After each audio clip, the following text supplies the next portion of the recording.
Começa agora mais uma edição do Papo com Ela. Eu sou Michele Figueiredo e no programa de hoje você vai conferir uma discussão sobre o tratamento do silêncio ou silêncio punitivo.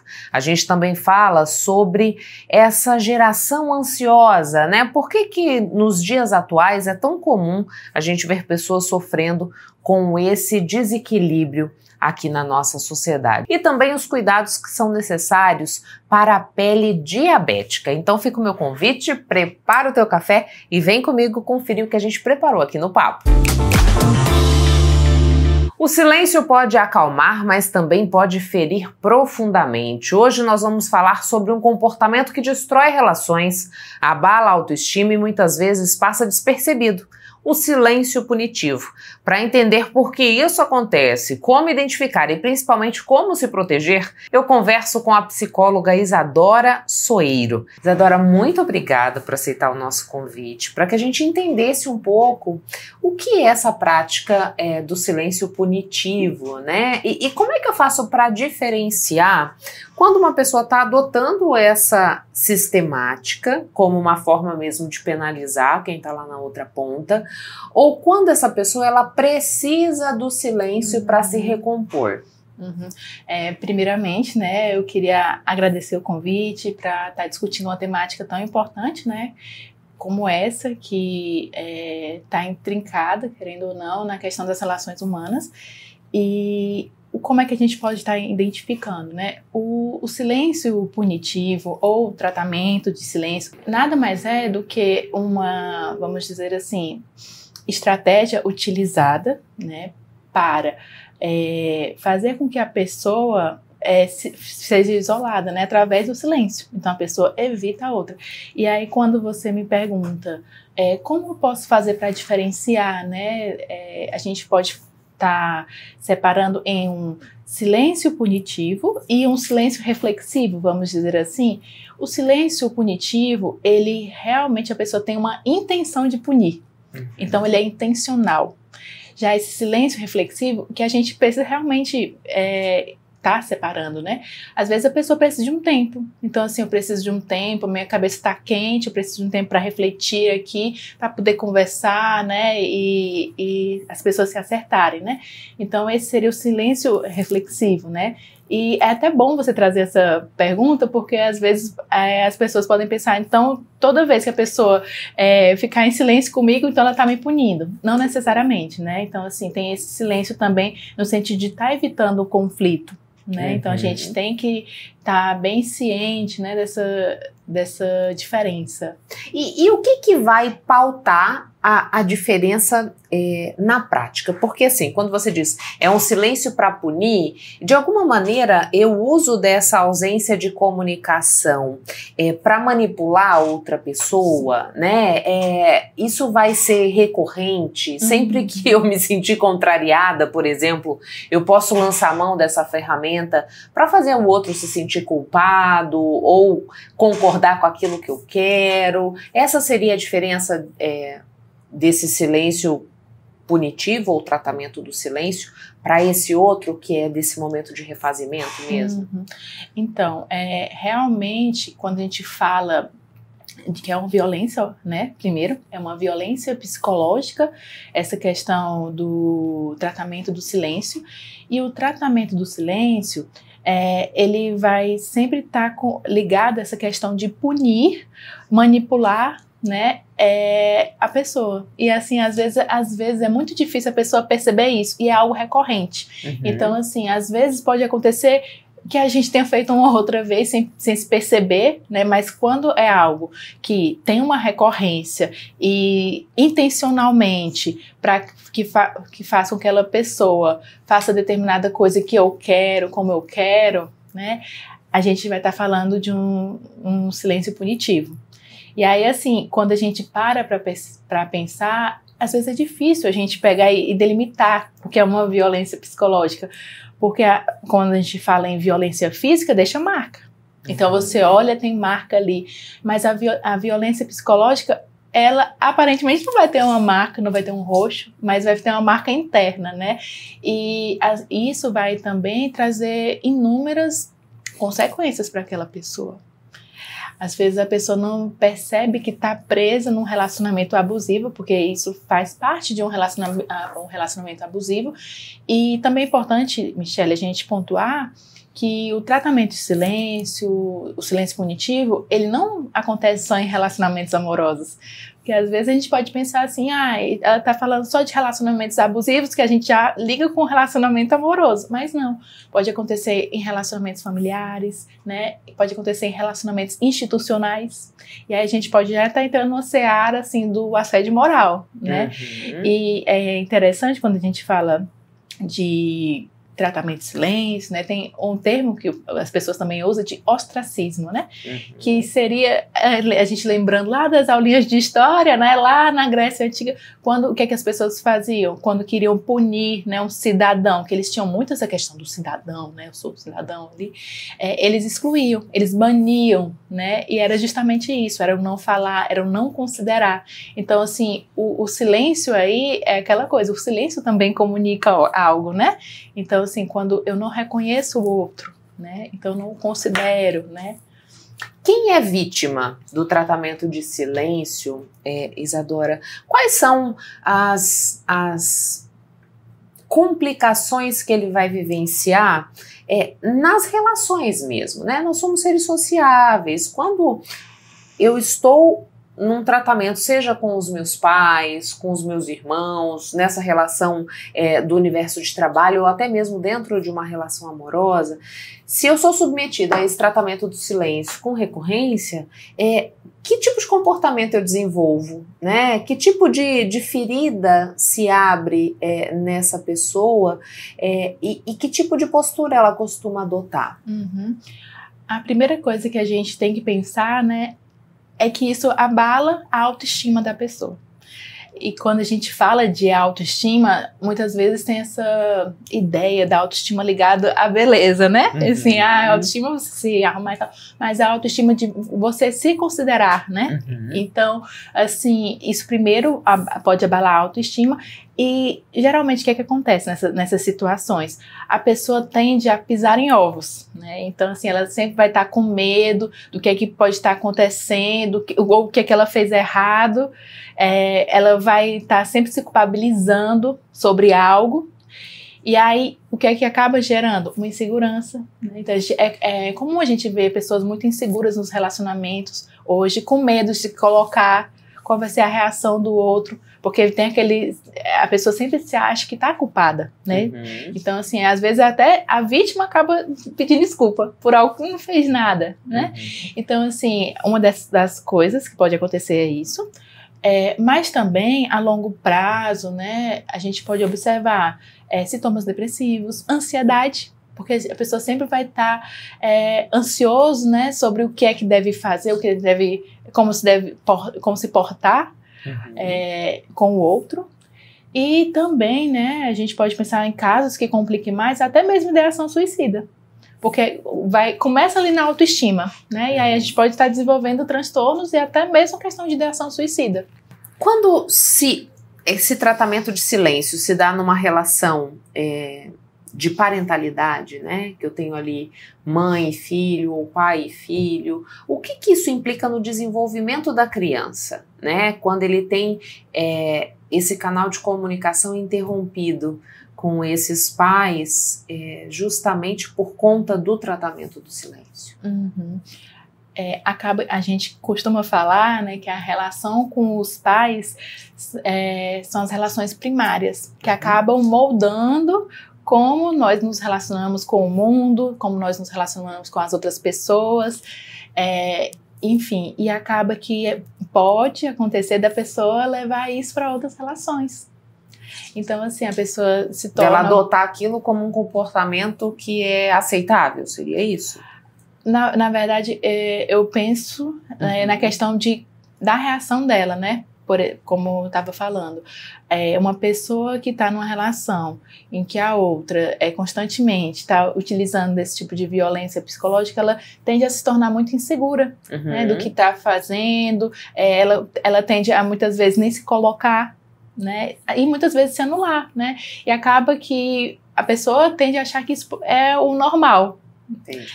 E acaba levando para outras relações. E é muito. E muitas vezes as pessoas criam crenças, né? Assim, que não devo fazer isso, eu não sou digno disso, crenças de desvalor. Tudo relacionado a quê? A querendo ou não, um sofrimento psíquico por conta dessas violências psicológicas. Como que a gente desconstrói isso, Isadora? É um desafio. Primeiro, é um desafio grande, né?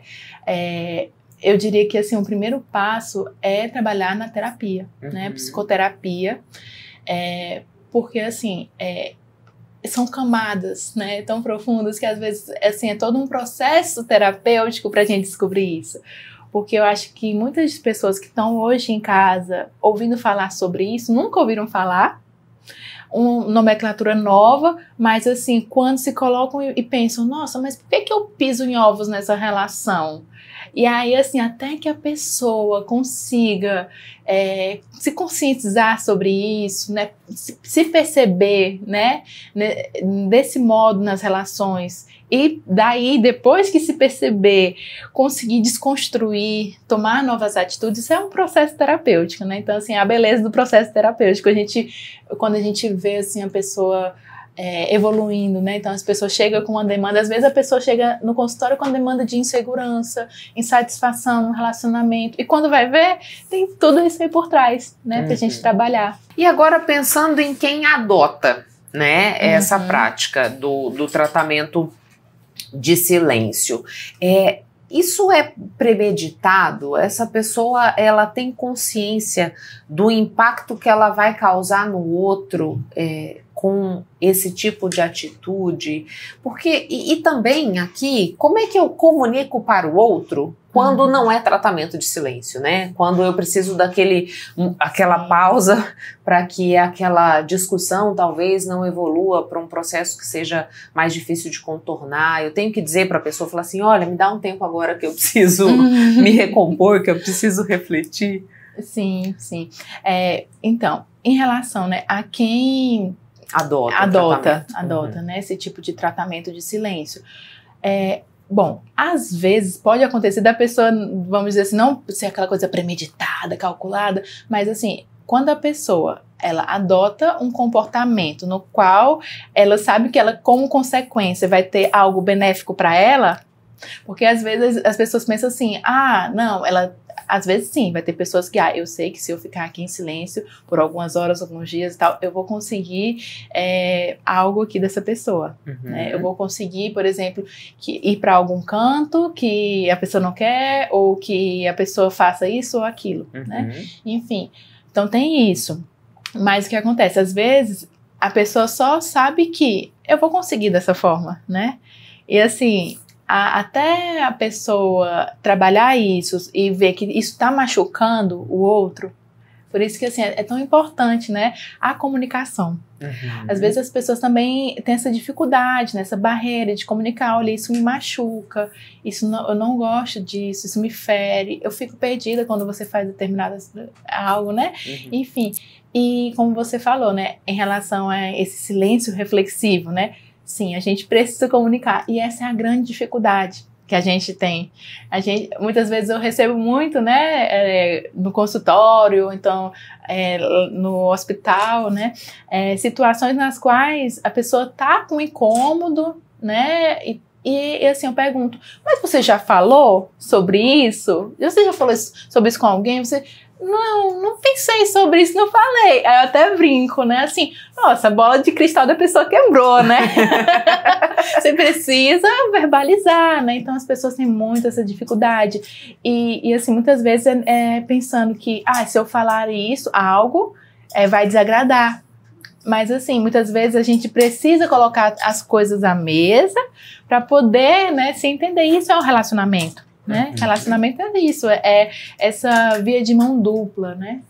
Nem tudo é um mar de rosas, a gente precisa também tocar essas dificuldades para essa construção que eu imagino até se fortaleça, se a gente se permite dizer, até aqui eu posso ir, aceito ir, daqui para lá eu não aceito, e essa relação fica mais consistente também, né? Sim, e como você falou, realmente o silêncio reflexivo, a gente fala que ele é bom para a pessoa no sentido de organizar as ideias, porque realmente, né, a gente tem situações que os ânimos ficam exaltados, e se você falar no calor do momento, você fala coisas que você não gostaria, né, e às vezes é difícil para as pessoas voltar, né, dizer, olha, não gostaria de ter falado ou feito isso. Então, assim, esse retornar. Então, não tem nenhum problema você pegar e dizer, né, olha, me dá um tempo, preciso entrar no eixo aqui, já eu falo com você. Então, essa também é uma diferença do silêncio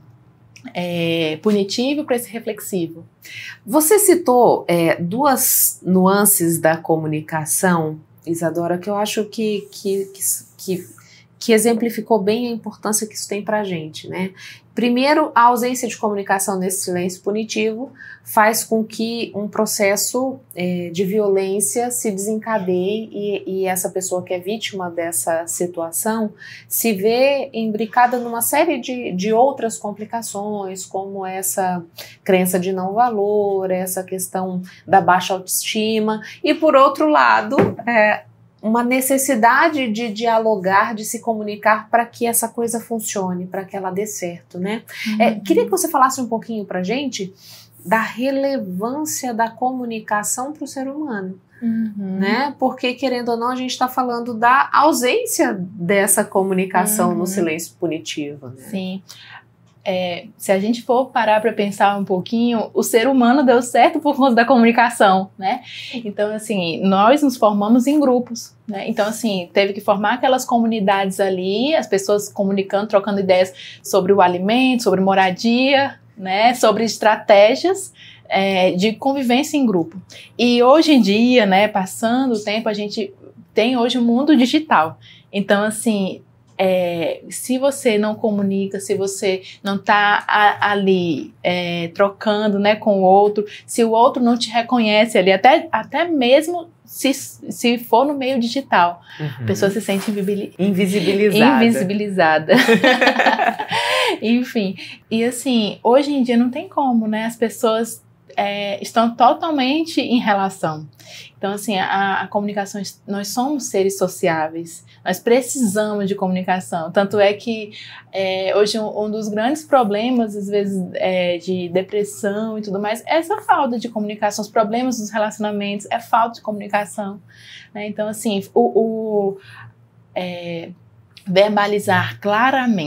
verbalizar claramente o que eu desejo, o que eu quero, o que eu não quero, onde eu consigo me encaixar, onde eu não me encaixo, o que faz sentido para mim, o que não faz sentido, né? E isso é muito difícil. Isso não é fácil. Às vezes as pessoas não sabem identificar isso. Se eu for perguntar assim para algumas pessoas ali fora, pessoas não sei, né? Então, assim, é algo difícil, pode parecer simples, mas é difícil. Então, assim, nós como seres, né, sociáveis, nós precisamos nos comunicar. E a comunicação, seja ela verbal ou não verbal, ela impacta. E por isso que a gente fala, né, assim, a gente está falando sobre o silêncio, né, mas o silêncio comunica, e muito, né. Então, assim, toda a comunicação não verbal, então um olhar que você dá para a pessoa, né? Ou então a falta desse olhar, porque às vezes também tem isso. Quando a gente fala do tratamento de silêncio, não é só o silêncio por si só. São todas as ações que envolvem meio que esse anular da pessoa. O ignorar. Né? E aí também entra pareado, né, com a questão do ghosting, né? Que é um outro fenômeno, né? Sendo que assim, o ghosting, né, para quem está se habituando agora, não sei se você já ouviu falar, ele é sobre as pessoas que de repente desaparecem, né? Então, assim. Sem dar nenhuma explicação. Exatamente. Né? Então, a pessoa tinha um encontro com você e não aparece, não dá nenhuma explicação prévia, enfim. E tem relacionamentos que terminam por isso. Então, o objetivo desse fenômeno é realmente a pessoa quer terminar ali e desaparece. Sendo que o tratamento de silêncio. Não, a pessoa faz com o objetivo não de terminar um relacionamento, mas de punir e de conseguir algo ali, né, de manipular. Então, assim, é bem parecido, mas é diferente. Então, assim, tem essas nuances, né? Então, assim, a comunicação é essa coisa toda complexa, mas é fundamental pra gente, né? A gente não consegue não conviver com outras pessoas sem estar ali se comunicando, né? Muito obrigada pelas informações. Obrigada a você. Gente, sabia que a educação pública de Mato Grosso deu um salto gigante? Saiu da 22ª para a 8ª posição no IDEB em apenas 6 anos. E dá para ver o resultado em cada canto do estado. Os novos 6, os colégios estaduais integrados, estão incríveis. São amplos e têm laboratório, sala profissão 4.0, piscina semiolímpica, quadra novinha. Estrutura de primeira mesmo. São 6 escolas desse tipo no estado e até o ano que vem vão ser 30. Tem mais. De 2019 para cá, o governo do estado já entregou 41 escolas novas, reformou outras 98 e construiu 47 quadras poliesportivas. E olha que legal, tem até programa de intercâmbio que todo ano leva os melhores alunos da rede estadual para estudar na Inglaterra, com tudo pago pelo governo do estado. Sem falar nos professores, que agora podem receber 14º e 15º salário. Realmente, gente, está muito melhor estudar em Mato Grosso. Um recado do governo de Mato Grosso. Não saia daí que o papo volta já já. Vivemos em um mundo que não desliga. Notificações, pressão, prazos, comparações e um fluxo de estímulos que o nosso cérebro simplesmente não foi feito para suportar. E quando essa sobrecarga se torna constante, a ansiedade aumenta, o foco desaparece e o corpo entra em modo de sobrevivência. Hoje a gente conversa sobre esse fenômeno que está nos deixando tão ansiosos, como o excesso de estímulos afeta o nosso cérebro e quais caminhos reais podem ajudar a regular a mente e a prevenir o esgotamento. E quem nos ajuda nessa tarefa é a psicóloga Letícia Alves. Muito obrigada por ter aceitado o nosso convite, para que a gente falasse um pouquinho mais sobre como a ansiedade acaba afetando o funcionamento do nosso cérebro, as reações do nosso corpo. Você podia explicar um pouquinho disso pra gente? Na verdade, a ansiedade, todo mundo tem medo dela, né?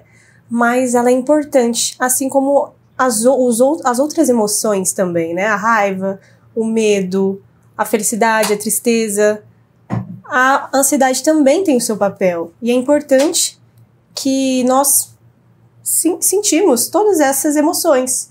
Só que o problema é quando ela vem numa proporção muito grande e acaba afetando, né, o nosso dia a dia, as suas relações sociais, profissionais.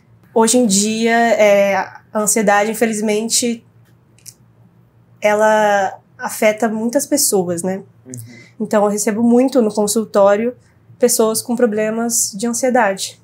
E quais são os fatores que acabam contribuindo com isso, Letícia? Porque, assim, se a gente for olhar essa ansiedade que não é a saudável, né? Que não é aquela usual no nosso sentir, ela não afeta só adultos, ela afeta também crianças, né? O que está por trás disso? Quais são os ingredientes ou os elementos dessa vida moderna que a gente leva que tem culminado nessa reação? Olha, hoje eu vejo muito as redes sociais, o celular também ajudam muito nessa questão da ansiedade e já vir desde pequeno, né? Além disso, tem outros fatores, né, externos, pode ser algum trauma, alguma coisa, tem vários tipos de ansiedade, né, tem transtorno pânico, tem ansiedade generalizada, vários tipos, mas hoje eu vejo muito essa questão das redes sociais, essa busca por validação, por aprovação, essa comparação com o outro, né, então eu vejo muitos jovens que se comparam com outros jovens que talvez já estão mais lá na frente, já estão com a vida profissional mais estruturada. Então, eu vejo muito essa questão das redes sociais que tem atrapalhado, né, nessa questão da ansiedade. Uhum. Esse estímulo também de rolar feed infinitamente, né? Dessa dopamina barata, isso também pode alterar o funcionamento do cérebro, desencadeando a ansiedade? Com certeza, né? Quando a gente está ali rolando feed sem parar, muitas vezes não, né? A gente perde a noção do tempo, né? Quem nunca ficou ali no celular e quando foi ver já passou horas, né? Uhum. E hoje isso infelizmente faz parte da nossa vida, né? O celular, as redes sociais. Querendo ou não, a gente tem que postar o profissional, o pessoal, mas é preciso ter essa moderação, né? A gente poder ter um senso de falar, opa, chega. Mas é difícil a gente poder conseguir sair do automático, né? Então eu vejo que quando a gente está ali, libera muita dopamina, é muita descarga, né, de informação. Eu vejo essa questão do celular até mesmo quando a gente vai acordar. O primeiro ato, né, é pegar o aparelho para conferir. E é errado, né? Imagina você acordar e ter um leão do seu lado, um urso. O que você vai sentir? Uma descarga de adrenalina. Estudos mostram que a gente acordar e ir direto pro celular é o mesmo efeito, né? A gente aciona no nosso cérebro aquela descarga, a gente fica em alerta e o nosso dia já começa ansioso, impactado, né, com toda essa informação. Aqui a gente está falando do simples fato de ter o celular em mãos, ou depende do que a gente acessa no celular? Não. O simples fato de estar com o celular, e principalmente nas redes sociais, porque tem essa descarga, né, Imagina, você acordar, não tem nenhum não olha para nenhum lugar, já vai direto, né? Então, muitos estímulos, muitas cores, e isso afeta o nosso cérebro, né? Quando a gente está nessa perspectiva ansiosa, Letícia, você disse assim, é um estado de alerta contínuo, né? O que isso provoca no nosso corpo, né? Isso traz mudanças de funcionamento do corpo humano? Com certeza, né? Porque o nosso corpo vai refletir no nosso corpo, né? Assim como a ansiedade reflete no nosso corpo, né? Então se a gente estiver falando da ansiedade por si só, a taquicardia, né? Talvez algumas pessoas sintam a sudorese, a tensão muscular aqui é muito comum. Nessa região do trapézio, né? Isso. Então, isso pode refletir, sim, no nosso físico. Agora, a questão do celular, eu vejo que é mais um cansaço mental, né? A gente fica mais esgotado, então tem esse cansaço. Porque hoje, até nos momentos de descanso, o celular está presente e a gente não descansa de fato. Ou a gente acha que a rede social pode ser um lugar de descanso, e não é bem assim, né? Na verdade, é o contrário, né? Em vez da gente, acordar, já pega o celular. Já tem aquela descarga de adrenalina, o cérebro já fica ansioso. Uma forma de mudar isso seria começar de outra forma, né? Começar o seu dia mais tranquilo, tira 1 hora de silêncio, lê um livro, se gosta tem a parte mais espiritual aflorada, lê uma Bíblia, né? Começar o nosso dia de outra forma. Ter ali um momento de introspecção, né? A gente estava falando sobre o manejo, você acabou de falar um pouquinho mais sobre esse começar o dia. Quando eu tenho que trabalhar o tempo inteiro conectado, né? Quando, por exemplo, hoje a gente tem várias marcas que precisam marcar presença nas redes sociais, temos os influenciadores. Como é que a gente lida com isso, né? De que forma a gente faz um manejo dessa utilização para que não culmine nesse quadro ansioso? É difícil, né? Porque hoje em dia, infelizmente, a nossa realidade leva para a rede social, porque ali é onde você é visto, né? Querendo ou não. Diferente de antigamente. É a grande vitrine, onde eu exponho o meu trabalho, isso, né? Mas a gente tem que ter estratégias, né? Então, e adaptar para a realidade do dia a dia de cada um, né? Então, se você trabalha mais com a rede social, com o celular, tira ali um tempinho de descanso, né? Entre um trabalho e outro. Nem que seja 20 minutos entre um tempo de trabalho e outro, 20 minutos a cada 2 horas. Então, para você realmente parar e voltar para o mundo real, né? Às vezes a gente acaba até confundindo o que é o real com o virtual. A prática de atividade física auxilia nesse processo? Com certeza. Assim, o padrão ouro para a gente poder tratar um paciente com ansiedade é a terapia e atividade física. E eu vejo que, assim, muitas pessoas, por falta de conhecimento e também por querer resultados rápidos, acabam recorrendo à medicação. Que é errado. Porque a medicação, ela não é para todo mundo. Ela é para alguns casos. Eu sou contra, né, medicação para todas as pessoas ansiosas. Eu vejo que, assim, a gente tem que saber dosar, porque causa um vício. Esses benzodiazepínicos, os ansiolíticos, eles têm uma alta taxa de vício, né, na medicação. Então não é para todo mundo. E não deveria ser a escolha de entrada, é isso? Com certeza. E outra coisa, quando a gente trata com medicação, nós não estamos tratando o problema em si, nós estamos tratando um sintoma. É a mesma coisa que você está com uma cólica e você vai tomar um remédio para essa cólica. Essa cólica, ela tem uma causa. Então, quando você toma uma medicação, você está só escondendo esse sintoma, mas o problema, ele está ali. E como que a gente trata isso? Com terapia. Né? Então, muitas pessoas, infelizmente, hoje tem esse tabu ainda, né, da terapia, de procurar ajuda, mas é necessário e é o passo mais importante, crucial para a gente poder tratar a ansiedade.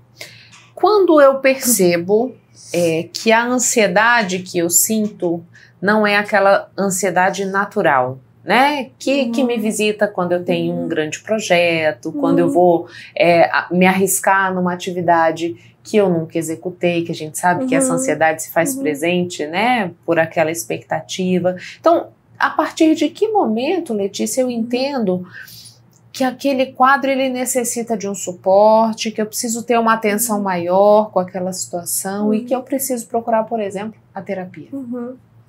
Como a gente estava falando, né, Michele?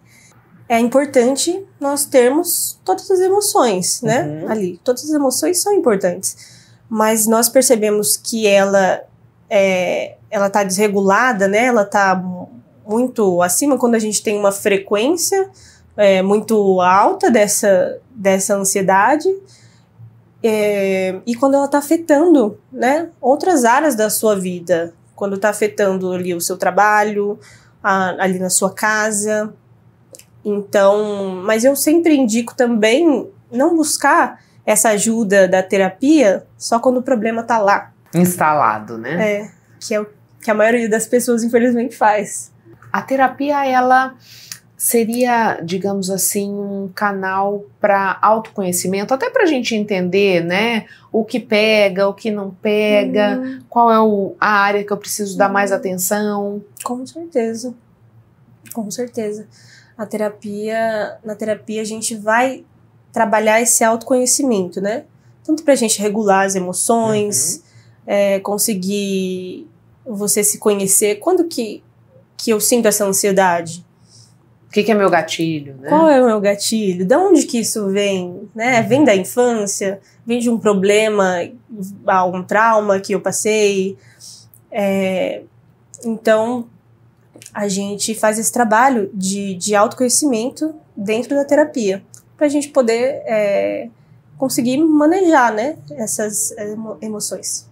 Quando a gente vive numa perspectiva de ansiedade desequilibrada, né, descompensada, desregulada, isso vai fazer com que a gente atinja o nosso esgotamento de forma mais rápida, digamos assim? O esgotamento ele vai estar presente também se eu tenho um quadro ansioso permanente? Olha, depende. Uhum. Tem alguns tipos de ansiedade, como a ansiedade generalizada, que ela é uma ansiedade por vários motivos. Uhum. Não é só em casa, não é só no trabalho. Ela tem várias vertentes que deixam essa pessoa ansiosa. Uhum. Diferente de quando essa pessoa tem ansiedade por algo específico, uhum. né? Um transtorno do pânico. E nós também temos o burnout, né? Pode vir a ocorrer por conta de muito estresse, ansiedade. Então, pode causar, sim, né, esse esgotamento. Uhum. A gente está dizendo de um quadro de ansiedade, e você disse pra gente que existem várias formas dela se manifestar, mas não é incomum também a gente ver casos, Letícia, eu queria que você falasse um pouco sobre isso, em que a pessoa oscila entre a ansiedade e a depressão. Uhum. Né? Se a gente olhar, parece tão contraditório, né? Uhum. Por que isso acontece? De um extremo ao outro? Uhum. Olha, é muito comum, né? Dentro dessas psicopatologias, a gente vê mais de um transtorno. Uhum. Então é muito comum. Assim como a depressão e a ansiedade, ter um TDAH e um autismo. Uhum. Então, realmente, essa questão que você disse, um extremo e o outro, não quer dizer nada, né? Pode sim ocorrer. E aí o manejo nesses casos é diferenciado também? Eu digo assim, no tratamento, né? Nesse caso, né, depressão e ansiedade é muito comum dentro do consultório. Então, a gente vai trabalhar conforme a necessidade desse paciente, né? Uhum. E quando a gente pensa nas crianças, crianças que são acometidas pela ansiedade, a forma de tratamento ou a forma de mudar aquele quadro é o mesmo dos adultos? Ou aqui a gente vai ter a adoção de práticas diferenciadas? Não, é bem diferente, né? O tratamento psicológico da criança e do adulto. Por conta que essa criança a gente vai ter que trabalhar com instrumentos muitas vezes lúdicos. Uhum. A gente vai ter que fazer fortalecer mais esse vínculo que precisa ter dentro da terapia. Lógico que com o adulto também, isso é necessário com os dois, mas com a criança nós vamos fortalecer mais essas questões com o brincar. Uhum. E com o adulto já é diferente. A gente já vai mais para uma abordagem de, por exemplo, ansiedade, confrontar os pensamentos. Uhum. Trazer ferramentas que a gente possa confrontar esses pensamentos que vêm, porque a ansiedade, né, ela é a preocupação com o futuro. Então a gente tá com a cabeça muito lá na frente, nunca tá o agora. Uhum. E é sempre numa perspectiva catastrófica? Assim, de que não vai dar certo? É isso? Sim. É uma projeção de futuro, mas é um futuro ruim, uhum. né? Isso. Eu falo para os meus pacientes se perceberem dessa forma, porque quando a gente está pensando no futuro, e geralmente vem ansiedade, essa pessoa está pensando, e se isso acontecer? Ah, se isso acontecer, então isso. Então isso vai acontecer de ruim. Uhum. Então, sempre quando tem esse e se, essa antecipação do futuro, é isso que está promovendo essa continuidade dessa ansiedade. E é aí que o remédio não chega. Uhum. Porque ele não vai modificar a sua forma de percepção, né? De pensar no amanhã ou de se colocar no hoje. Letícia, muito obrigada pelas informações. Deixo o espaço à disposição caso você queira trazer mais algum esclarecimento ou mensagem que a gente não tenha abordado. Ok, muito obrigada. Eu que agradeço pelo convite. Fico muito feliz. Gente, sabia que a educação pública de Mato Grosso deu um salto gigante? É isso mesmo, saiu da 22ª para a 8ª posição no IDEB em apenas 6 anos. E dá para ver o resultado em cada canto do estado. Os novos 6, os colégios estaduais integrados, estão incríveis. São amplos e têm laboratório, sala profissão 4.0, piscina semiolímpica, quadra novinha. Estrutura de primeira mesmo. São 6 escolas desse tipo no estado e até o ano que vem vão ser 30. Tem mais. De 2019 para cá, o governo do estado já entregou 41 escolas novas, reformou outras 98 e construiu 47 quadras poliesportivas. E olha que legal, tem até programa de intercâmbio que todo ano leva os melhores alunos da rede estadual para estudar na Inglaterra, com tudo pago pelo governo do estado. Sem falar nos professores, que agora podem receber 14º e 15º salário. Realmente, gente, está muito melhor estudar em Mato Grosso. Esse é um recado do governo de Mato Grosso. O Papo faz o intervalo e volta já. Sabe todo esse conteúdo que a gente produz aqui no Papo com Ela, ele também fica disponível no nosso canal no YouTube para você ver e rever quantas vezes quiser e para compartilhar com as pessoas que você considera que merecem e precisam acessar o tipo de informação que a gente produz aqui. Para isso, eu quero saber o seguinte, você já está inscrito ou inscrita no nosso canal? Ainda não? Então fica o meu convite, inscreva-se, porque assim você não perde nenhum assunto do papo. E para facilitar a tua vida, a gente criou esse QR Code que aparece na tua tela. Basta mirar a câmera do celular para ele que já vai te dar o caminho para você integrar essa comunidade do Papo com Ela no YouTube. E sabe onde mais você consegue acessar o nosso conteúdo? No portal de notícias nossarepublica.com.br. Segundo a Sociedade Brasileira de Diabetes, aproximadamente 20 milhões de pessoas convivem com essa doença aqui no Brasil. E quem tem diabetes sabe que o cuidado vai muito além da alimentação e da medicação. A pele, muitas vezes esquecida, também precisa de atenção especial. As pessoas que têm diabetes, elas têm uma maior propensão a ter alergias, têm uma pele muito mais secas, principalmente em extremidades. Então, mãos, pernas, eles ficam com uma diminuição da sensibilidade e uma pele muito mais seca e sensível. Isso acontece porque a circulação pode ser comprometida e a produção natural de oleosidade tende a diminuir, tornando a pele mais propensa a rachaduras e infecções, coceiras e vermelhidão. Usar produtos adequados pode ajudar no manejo dessa condição. Sim, então a gente utiliza bastante os hidratantes, de preferência sem perfumes, sem corantes, sem conservantes, hipoalergênicos, sem álcool. E além de utilizar os hidratantes, a gente pode utilizar também os óleos que a gente coloca então, depois da hidratação para reter aquele hidratante mais na pele. Os produtos podem ser comprados prontos, mas também existe a possibilidade de recorrer a farmácias de manipulação. A dermatologista aponta alguns dos compostos mais interessantes para esse tipo de pele. São vários ativos que contêm os hidratantes. Um deles é a ureia, que a gente pode colocar. A gente pode mandar manipular ou então comprar pronto em farmácia.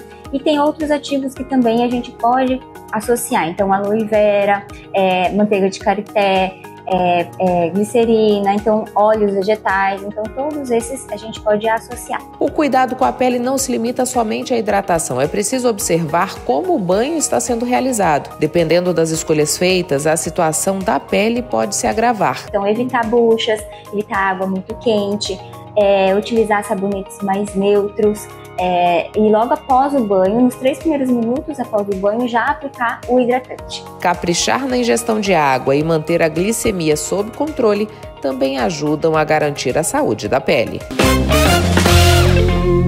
Com o intuito de alertar sobre os fatores de risco para a prematuridade, foi criada mundialmente em 2011 a campanha Novembro Roxo, oficializada no Brasil em 2025. Nos últimos 5 anos, Mato Grosso registrou 77.134 nascimentos prematuros, segundo dados do Sistema de Informações sobre Nascidos Vivos. Somente neste ano foram 11.065 registros. Ao nascer, bebês prematuros enfrentam uma série de desafios. Um recém-nascido, ele é considerado prematuro quando ele nasce com uma idade gestacional abaixo de 37 semanas.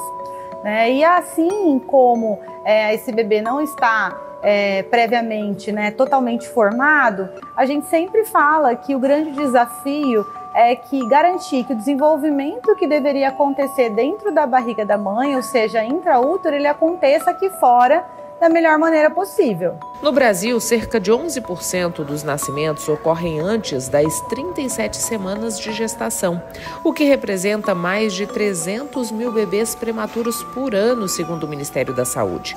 O país está entre os 10 com maior número de partos prematuros no mundo. Existem diversos fatores de riscos que podem contribuir para a prematuridade, né? Então, principalmente doenças maternas prévias, então pacientes que são obesas, hipertensas, diabéticas e algumas pacientes que também podem desenvolver durante a gestação, que são pacientes previamente rígidas, alguma complicação. Então, é muito importante que essas pacientes que estão gestantes, elas façam um acompanhamento pré-natal adequado, para que, ao menor sinal de alguma evolução desfavorável, o médico ele tenha tempo e capacidade de intervir, evitando ou minimizando os riscos da prematuridade. As principais complicações por trás da morte de recém-nascidos são a prematuridade e o baixo peso. Essas condições costumam estar relacionadas a um desenvolvimento fetal incompleto, que compromete o funcionamento de diferentes sistemas, como respiratório, digestivo e cerebral. Isso dificulta o crescimento nos primeiros dias de vida e aumenta o risco de infecções. Como a criança ficará internada por um período considerável para garantir o desenvolvimento, as famílias precisam estar preparadas emocionalmente. Ela tem, sim, direito a ficar com o seu bebê na maior parte do tempo possível, participar nesse processo de evolução, de conquista diária até o momento oportuno da alta. Muitos prematuros, eles recebem alta sem nenhuma sequela, sem nenhuma complicação, né? Então a gente sabe que o risco de morbidade e de mortalidade, ele está diretamente relacionado à idade gestacional e o peso de nascimento, ou seja, quanto mais prematuro for esse bebê e quanto menor for o peso, maior o risco de sequelas. Então essas sequelas podem ser auditivas, essas sequelas... O tema da campanha deste ano é Garanta aos prematuros começos saudáveis para futuros brilhantes, que busca enfatizar que atitudes simples, como realizar o pré-natal completo, adotar hábitos saudáveis durante a gestação e buscar informações de qualidade, podem salvar vidas. Chegamos ao fim de mais uma edição do Papo com Ela. Eu agradeço a você que ficou comigo até este momento. É sempre uma honra e satisfação poder contar com a sua companhia. Mas antes de ir embora, eu vou te fazer um pedido. Siga o Papo com Ela no Instagram, no Facebook, se inscreva no nosso canal no YouTube e lembrando que você pode nos ajudar a fazer o Papo com Ela dizendo o que você gostaria de assistir aqui no programa, seja como entrevista ou nas nossas reportagens. Para isso, você pode mandar a sua sugestão pelas nossas redes sociais ou por esse endereço de e-mail que aparece aí na tua tela. Tenha um excelente fim de semana. Na sexta que vem eu tô de volta e espero poder contar mais uma vez com a sua companhia. Um beijo e até lá!